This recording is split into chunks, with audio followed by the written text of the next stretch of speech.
What's going on, everybody? Welcome back. Well, Terra Classic has had a green day. We are up nearly 2%, breaking back into the 15s after all of the drama that came out of that Binance news yesterday. We're going to be taking a look at the price and, more importantly, the Refactor burn anti-handler from Edward Kane. What does it mean, and ultimately, why is it important for the Terra Classic chain right now? All of that and more in this video, so stay tuned. Be sure to subscribe to keep up to date with everything going on. But let's take a quick look at the market, and shout out to CoinCodex for their pretty sick prices and market caps. So you can see here the total global market cap at 818.23 billion, up 0.35% in the last 24 hours. You see Bitcoin there 16,635, just up 0.5%. ETH 1201, just broke into that 12s. As we move down the list, you can see at the bottom end here, Terra Classic currently sitting in the 15s right now, a good step up, 2.15%, excuse me, 1.32% in the last 24 hours. Is starting to move a little bit, which is kind of good to see.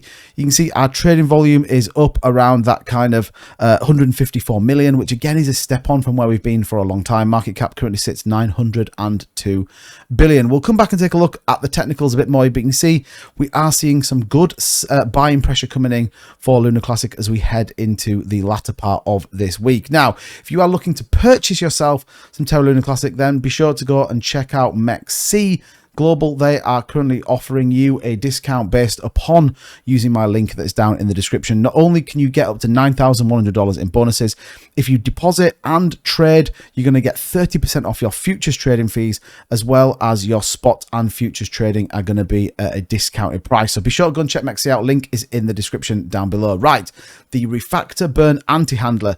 It sounds pretty crazy, really, but it's kind of simple, and ultimately it's what people want, and more importantly, it is what Binance has stipulated for the continuation of that burn. So Edward Kane, we all know Edward Kane was originally in Terra Rebels, kind of moved over to this layer 1 task force. Ultimately, he's a very, very smart individual, and if, in my opinion, has the interests of Luna Classic at heart. And I think it's incredibly important that you do that.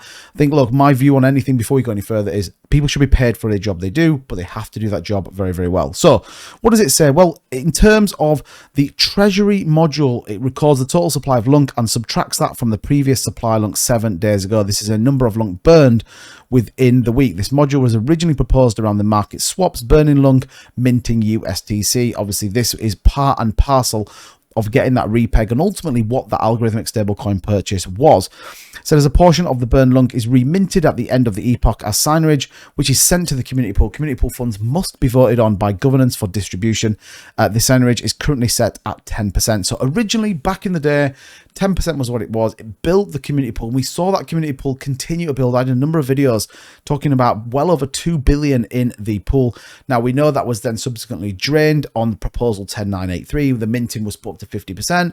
CZ's kind of kicked off about it. A lot of the people in the community were absolutely against it. A few people, thought it was a good idea, and I think it's not. And I think we've come to realize that it's clearly not. And look, sometimes we make mistakes in this, and this is setting it back to that original 10%. Now, the problem is we've already burnt CZ a little bit, so we do have to be mindful of it. But it says there are many factors that affected the total supply of tokens in the system. This is the on-chain tax, the 0.2%. There are tokens inflation parameters currently 0% and the seigniorage at 10%. Market swap disabled for LUNC USTC, enabled for USTC other stables.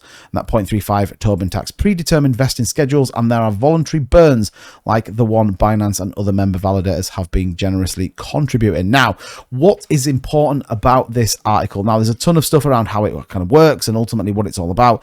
The crux of it is in here, basically, which talks about the new proposal model. The reward policy should be set to 0, no seigniorage remint. The on-chain transaction is taxed at a rate of 0.2% of the total amount. Instead of sending it all to the burn wallet, the tax is immediately split 50-50, and half is sent to the burn wallet and half is sent immediately to the community pool. Thus, the only amount contributed to the community pool is via the on-chain tax, and there is no minting happening at the end of the epoch. The 50-50 split is currently proposed, as I believe it's consistent with the spirit of 5234 and 10983 and 1111, and would be hard-coded into the burn anti-handler. This could not be changed by parameterization. The overall tax rate of 0.2% is still a parameter change.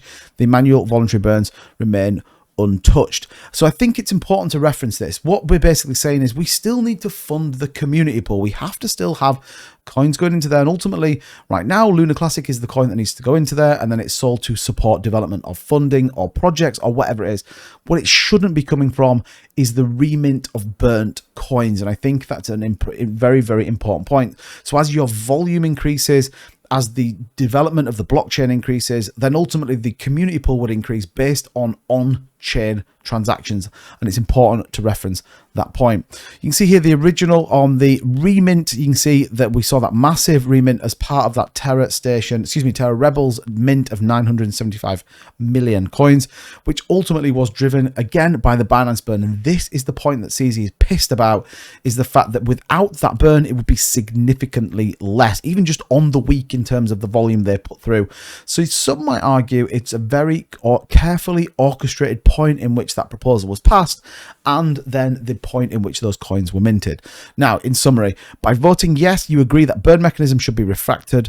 In this way, there will be at least 2 more governance proposals that follow: one to set the reward policy to 0 and another to review the code and accept the implementation on the blockchain. Subsequent parameter proposals, that attempt to adjust the reward policy greater than 0 should not be voted no with veto without proper justification. So again, what we're saying there is if we agree to this policy and it's in, it doesn't change. If you vote no, you are indicating that the current mechanism of the burn, anti-handler and seigniorage reward policy are acceptable as currently implemented. Now, we know that's not the case. So I think generally speaking, we vote on yes in terms of what's on there. And I think that is the most important point. Now, you can go over to the Rebel station or Terra station, whichever one you are using.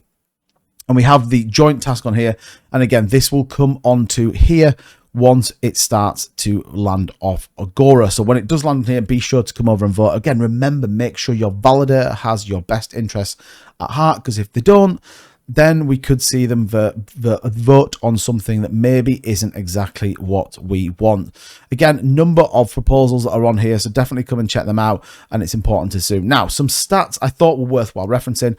Currently, our APY sits at 23.5% if you're getting your Luna Classic, and we've seen nearly 1 trillion coins staked. That is a big number. Remember, Luna 2.0, it's about 50% staked. What we need to do is keep pushing to get people locked up. 14% is an insane number, considering that at one point this was at 0%. So a massive step in the right direction. Remember, it doesn't necessarily affect the price too much, but it does lock those tokens away, and you're going to earn those benefits from having that reward. And then interestingly, you can see on-chain volume from the burn tax is relatively stable around this kind of 11 million lunk point. So we want to see that start to move up on a daily basis. And again, on-chain volume is important.